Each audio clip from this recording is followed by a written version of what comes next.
Of course, congratulations on Blueberry Eyes with SUGA, Lil Mosey, and Olivia Bryan.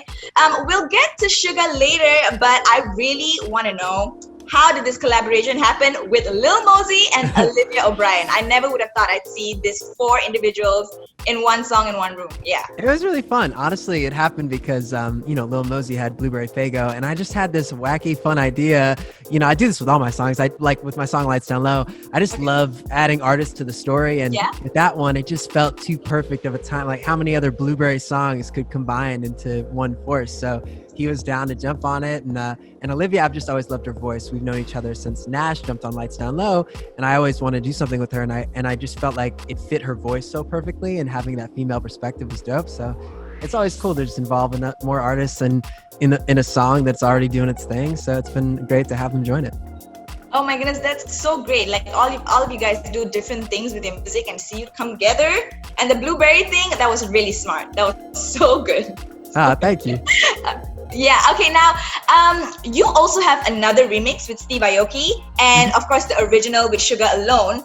Was it always your plan to have 3 versions of the song? It's kind of just what I've done with my music. When I realized that a song is working, it has a story, people are excited about it. There's something like I'm talking to you now at a radio station in Malaysia. You just realize that adding pieces to the story as it's out longer and longer just keeps new sparks alive, new fun. I mean, again, like I said, my song Lights Down Low, I think I had something crazy. I had so many versions, probably 12 versions. Nash joined it, and then my friend Taka from 1OK Rock joined it, and it's just, to me, I'm a solo artist and an only child. So it's like I envy groups like BTS who have a brotherhood with everybody together.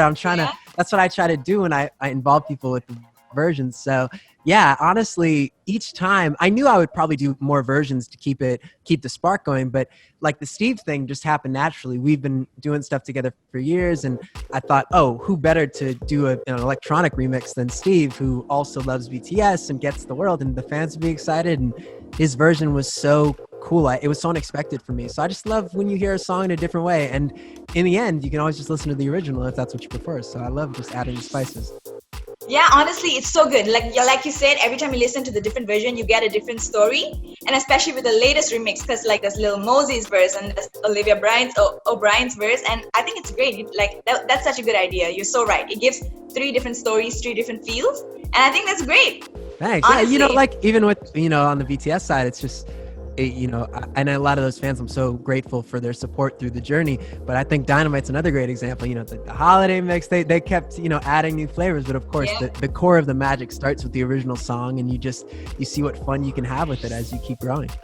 You're right. You're so right, honestly. Now, okay, I have to say, you have one of the members of the biggest K-pop bands ever on this track, SUGA from BTS. Now, how did this collaboration happen? Because it's like 2 sides of the world, but it's an honor. And months later after the song, I can't believe you guys are still giving so much love in Malaysia and playing on the radio. It's just amazing that it's just continuing to grow after all this time.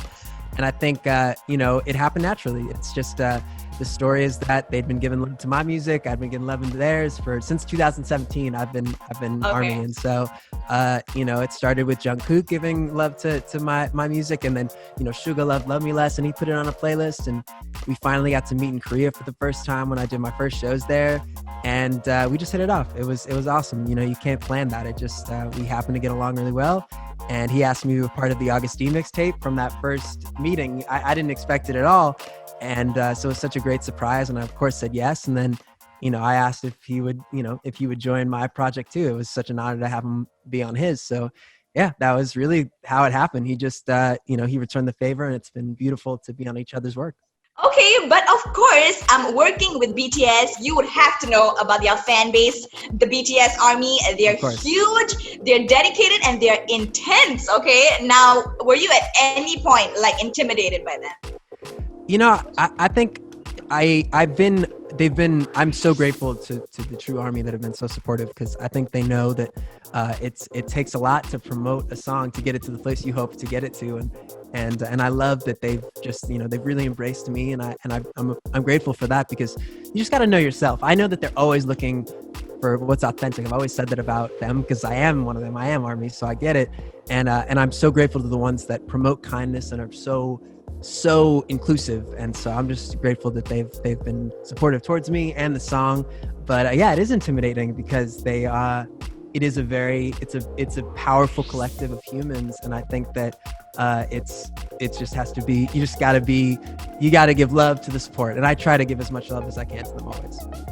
Yeah, they are huge, and they're very like impactful. They're powerful, so like all of them joined together, they can do so much, and they have been doing so much. Look at BTS right now. They're like, it's all about the fans. I think it just goes to show that, in music there's a lot of people who try to convince you that like the machine and all these things, that's what runs it. But in the end, it is the fans. And I love that ARMY and for me, HK, my fans, it is always comes down to them. You're doing it for the people that are listening. You just want to be a part of the soundtrack of their lives. And that's all. It's amazing that in this day and age, those people get the power even more to choose what they want to listen to and what they want to really, promote and share. And I love the camaraderie. It's beautiful.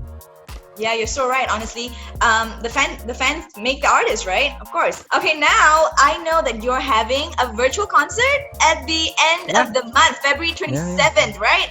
Yes, how excited are you? What can the fans expect? Yeah, I wish we could just do it in person. I feel like we're all at the point where we just want to see each other in person, but I'm trying to do what I can to just keep the excitement. And I got a deluxe version of my album, Color Vision, coming, so I figured, do something to celebrate it with this virtual show. And yeah, no, I'm trying to give my best I can to the fans. So I hope they love it, and I'm excited to meet some people and see some people face to face like this via Zoom and all those different things too. So, it's going to be really special to just hopefully have that transcend the screen, and then hopefully this is the last thing before we get real shows again. Because I want the best virtual shows, but there's nothing like coming to Malaysia or somewhere and just feeling the fans' energy.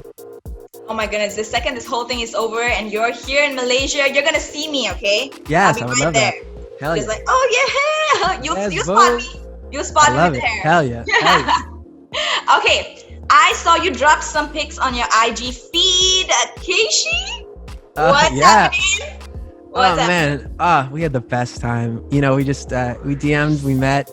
And, you don't know if you're going to go again. You just don't know. It's a crapshoot. But I had a feeling we would get along well. We have a mutual friend named Jay, and so we talked about him and stuff. But yeah, we got in the studio and it was just amazing. We really just bonded deeply and made some music. I'm really excited for the year once it's time. But I think we'll be working on a lot of stuff together. We got along really well. And he's such an amazing musician. Gosh, he's so cool, so down to earth, just such a good human. And then I love what he's created with his music, and his brand is really special. So yeah, I hope people like it. I'm so excited to hear everything you guys are working on. I hope it will be soon. We working, baby. We're getting it going. Okay, I have to say congratulations. You're a singer, songwriter, performer, and now you're a dad. I'm a dad, my gosh. Yeah. That's crazy. How has that whole thing been? You're like a new dad, like a new dad. Yeah, she's 2 months old, so it's been it's just wild to see how quickly she grows. All the cliches you hear, she's just amazing. She's got the biggest, bluest eyes, of course, and she's just so cute, and she has this little personality already. She just does these little cheeky smiles, and I just love just hanging out with her for hours in the morning, and then I get to work. So it's really just, my life is basically, I wake up, I have breakfast, I look at her for a few hours, and we smile at each other, and and I talk to her, I tell her I love her, and then I move on and make some music, and then go to bed. That's pretty much life. Oh my goodness, that baby is lucky. She's getting lullabies from Max, who is her father. Okay. So we're running a bit out of time. I just got to know what's your plans in general for 2021. Like, last year was unpredictable. We don't know what's gonna happen, but what are you foreseeing? I think I'm like a lot of artists right now, just because we're kind of accepting that maybe touring will take a little bit. I've really taken the deep dive into my next project, next album, and I've had inklings of it, even at the end of finishing Color Vision and getting ready for the deluxe. I knew what I kind of wanted to be, but now I'm getting more and more confident about the sort of world I want to create with it. So it's been really fun, and I'm excited to be a little quiet after I finish all the promo for the deluxe and just dive in to make that next album. And I think people will hopefully really love what they hear. Oh my goodness, that's so exciting. I can't wait. Now, you have fans in Malaysia, okay? And that's like, you have fans. You've got a huge fan base here. Like, what do you want to say to your Malaysian fans, man? Well, can you teach me something native in the language? That would be cool to say. Okay, what do you want to say? Oh my God. Well, I want to just clearly say I love them and thank you for listening. That's a seems like a simple thing. Or thank you even. Just thank you. I love you. Okay, so our national language is the Malay language. Mm-hmm. Okay, so thank you is terima kasih. Terima kasih. Yes, and you wanted to say what else did you want to say? Sorry. So terima kasih, and then maybe I guess I love you all. I do. I appreciate you all. Oh, saya sayang. That means I love. Saya sayang. Kamu semua. Kamu semua. Like all kamu of you semua. guys. Yes. Saya kamu semua. Almost. Yeah, I can get the Kamu semua. Kamu semua. Yes. Kamu semua. Saya kamu semua. Senwa. Yes. SEMUA. You got it. Senwa. So senwa, you can say senwa. terima kasih. Terima kasih. Saya sayang kamu semua. Yeah. Saya kamu semua. Oh. Yes. That's great. It's such a great time speaking to you. Take care. Hope you and your family stay safe, man. Okay. Thank you. You as well. Okay. Bye. Fly FM.